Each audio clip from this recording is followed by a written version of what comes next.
These are a great selection of comics. Really worth checking out. Strange Weird. Now, I got this one for free, so I better mention that. I got this. Nick gave me a copy. He's always at the Comic Mart up in London. There's a Comic Mart tomorrow. So this I was over the moon to get because issue 3, I thoroughly enjoyed the previous 2 issues. This one, excellent. Love the stories, especially Nerd Town. I think Nerd Town is an absolutely brilliant story, but all the others very good as well. It's also got a lot more pages, this one. This one's Big 52, number 1. Definitely worth checking out. Also, this one, Strange Weird. Don't waste the time. Buy this comic. Very true. Not 1 shilling though. It's $2.99. But wow, what a great comic that is. But let's just go for issue 3. That's the latest one.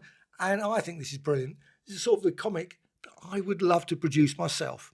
That's one of those things where, when you get all these comics, Vast One, Fantastic Four, all these things, Spider-Man, they're not sort of comics that I would want to produce myself or publish or create myself.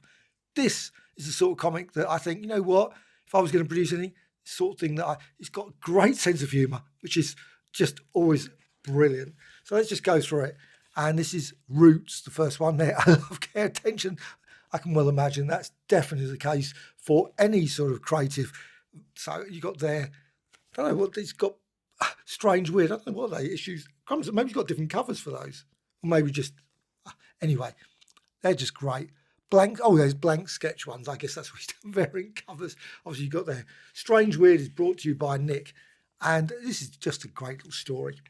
The artwork, I think, is just brilliant. I think the first 2 issues are great. They've got some great stories. Nerd Town, as I mentioned, love that. But I think the artwork has definitely lost it. He'd probably turn around tomorrow and say, I did that one earlier. But anyway, no, I think this is definitely great. And I love this one as well. A Fear of Flying. That's a lovely little story. It's sort of EC Comics sort of thing. Well, sort of. Rosetta, obviously you can see there all the references there. And Wildcat books. And, don't want to spoil how it ends because that would ruin it. An interview with an alien. And this is just great as well. Really decent little tale where someone's obviously being interviewed. Obviously not interview with a vampire, but interview with an alien. Certainly a story I could imagine he could have continued on. I would have enjoyed reading a lot more than this because it was a really decent story. And again, got a great little twist at the end. And let's turn to this one. Talia. This is a real good story as well. Again, after my own heart because it's about zombies. I love zombies. Zombie stories are always great. And it's done in a real sort of tongue-in-cheek way. It's a brilliant end. I just think it's brilliant. With cans, you can see the baked beans there. I love baked beans. Maybe not something with zombies. There's a lot of other things you better do with zombies, I guess. But you have to eat something, I guess. The final story is Kronos. Love the font. It looks a bit like ACG. I don't know why. But anyway, that just reminded me of that. But again, it's in black and white. And the whole comic's in black and white, except for the last bit. And to me, this story's okay. Nothing wrong with it. It's obviously Kronos. He's got an infinity gem or whatever. Bit of I guess so. But the last bit is in colour. And personally, I don't know why he did it. Put it in colour. I think it ruined it slightly. The story would have been better if it just been black and white. It's fine in colour, of course, but I just don't want to show the end because that's the end page. But it's still, the colour is a bit sort of murkyish colour. And I think it would have been just better in black and white. Personal opinion on that one.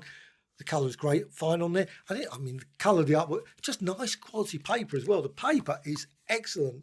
I better not turn to a page that actually is the end of it. There's nothing worse than that. But it's just really nice quality paper. I wish all comics could be like this. When you go to comic marts, I go to comic marts a lot, and you pick up lots of sort of comics like this, and they just don't really strike you with the quality. This, to me, is a nice little quality magazine, and really very sort of wow. If I ever produce comics, I will definitely use the people that printed this because I think this is great. Maybe Nick did it himself. I do not know. But I think it's brilliantly done and worth checking out. He's at the Comic Mart, London Comic Mart. I don't know if he does other comic marts. I assume he does lots of other comic marts as well. So that's, no idea. But this is $2.99. This is issue 3. I really, truly hope there's issue 4. And I hope it continues the story maybe of the alien one because the alien one was definitely, for me, of interest. I love the zombie story. No, obviously with zombie stories, they're zombies. They're zombies, that's it.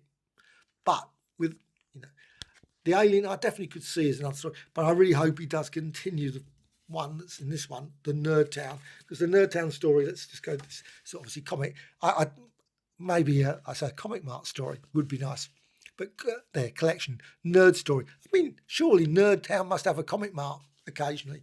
Lots of people turning up to that. I mean, even Maidstone had a Comic Mart recently, which was excellent. I love the fact he's got there. I guess that's probably the one that he was the blank, so you could actually draw on it. Very sensible idea, actually. That's a good one. You could quickly sketch out loads of issues and obviously. But this one, definitely recommended. Strange Weird by Nick, and I can never say his name, Neocleous. My apologies if I say his name completely wrong. So there is, and Strange Weird issue 3.